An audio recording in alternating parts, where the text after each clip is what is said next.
주택담보대출뿐만 아니라 신용대출 등 모든 대출을 옥죄는 총체적 상환 능력 비율 DSR 규제가 오늘부터 시작됐습니다. 대출 규제가 대폭 강화되면서 은행에는 한도를 문의하는 전화가 이어졌고 부동산 시장은 조용했습니다. 이하린 기자가 취재했습니다.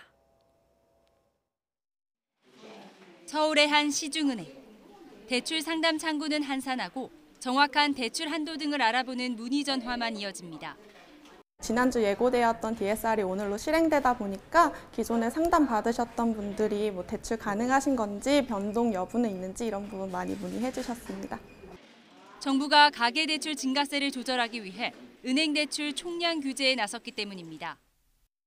총부채 원리금 상환 비율 DSR은 신용대출과 자동차 할부 등 모든 빚을 1년치 소득으로 나눈 비율로 오늘부터 DSR 비율이 70%를 넘으면 위험대출, 90%를 초과하면 고위험 대출로 규정합니다.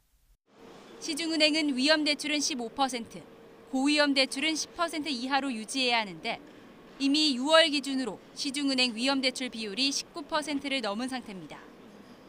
은행 입장에선 위험 대출 비율을 줄여야 하기 때문에 신규 대출자가 은행 문턱을 넘는 게 더 어려워지게 됩니다. 당장 부동산 매매 시장부터 영향을 받고 있습니다. DSR 규제로 인해서 이 잔금 치르기에 대한 부담을 느껴서 하루 전에 이렇게 미리서 잔금을 치르신 계약자분들도 계시고 또 앞으로는 이 DSR 규제 때문에 심리적으로 매수 심리가 많이 위축돼 가지고 또 임대업 이자 상환 비율 RTI 규제도 강화됩니다.